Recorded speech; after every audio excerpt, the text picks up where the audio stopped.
my distinct honor to welcome you to the 23rd Annual Conference of the Center for the Study of Islam and Democracy, held in collaboration with our esteemed partners at the Muslim Public Affairs Council, MPAC, and at the Georgetown Center for Muslim Christian Understanding, ACMCU.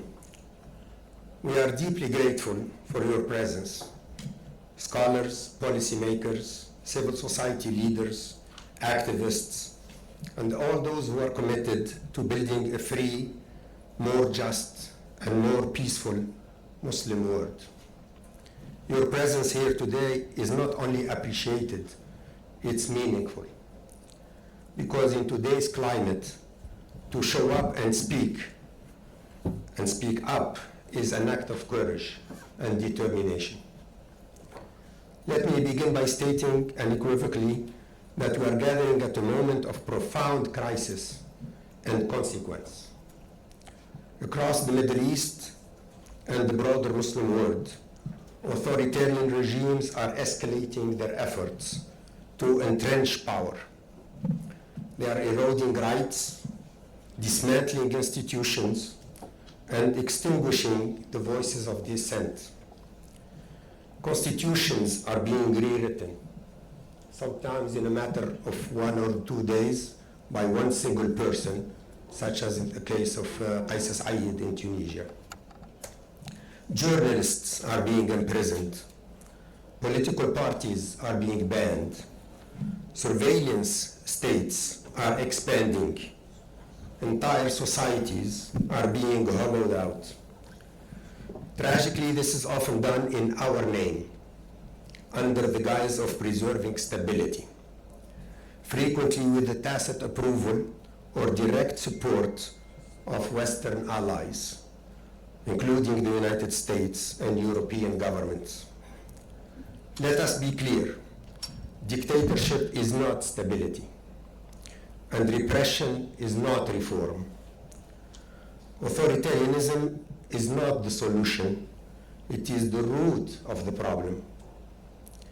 We are here today because we refuse to accept that reality. We are here because we believe resolutely and without apology that freedom and democracy are not foreign concepts imposed from the outside. They are deeply embedded in the moral and ethical traditions of Islam, as we have seen in our 23 conferences in the previous 25 years since CSID was established in 1999. They are part of our cultural heritage, and as we will see again today in many of the papers that are being presented. And most importantly, they represent the authentic aspirations of the peoples of the Muslim world. We are convinced that there can be no viable or sustainable solution to the political, economic, and social crises facing our region without a commitment to democratic governance, the rule of law, human rights, and the dignity of every citizen. Yes, the past decade has been marked by immense setbacks. But our struggle is far from over. Indeed, it is more urgent now than ever. This gathering is not merely an occasion for reflection. It is a moment to recommit to the belief that freedom is not a luxury for the few, but a right for all.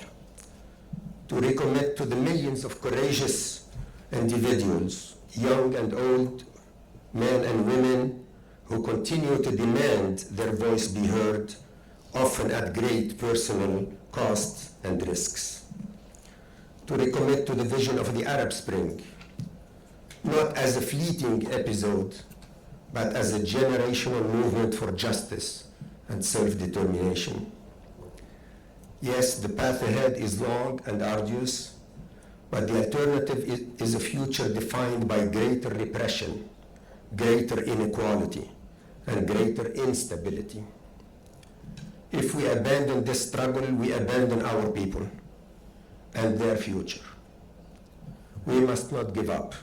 We will not give up. We must build broad coalitions between religious and secular voices, between Sunni and Shia, between Muslims, Christians, and people of all faiths, between civil society in the Middle East and global partners committed to democratic values. We must continue to speak truth to power, particularly here in Washington, where foreign policy decisions often enable autocrats in the name of expediency. And above all, we must remain united. Unity is not always easy, but history shows us that division is fatal. Authoritarian regimes thrive by dividing us, the Democrats, dividing us by ideology, Islamists and secularists, by sects, by identity, by gender. We must resist those tactics. We must reject that logic. This is what makes today's conference so timely and so important. It brings together not only scholars and researchers, but also activists and practitioners and policy experts and makers. It is a forum of conviction, of courage, and of shared hope. Today we will examine how Islamic values can be harnessed to support inclusive governance.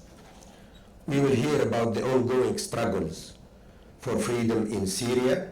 We have a whole panel on Syria, but also in Tunisia, Jordan, Morocco, and other parts of the Muslim world.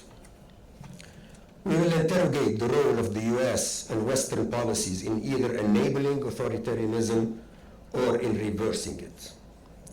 And we will be inspired by keynote speakers who remind us that the quest for human dignity is not only possible, it is necessary, and it is winnable. Let this be more than a day of academic inquiry and study. Let it also be a day of conviction, a day of renewal, a day where we remind ourselves and the whole world that the people of the Muslim world will never realize their full potential until they are free to choose, to speak, and to govern themselves with justice and dignity. Thank you very much for joining us today. Now it is my pleasure.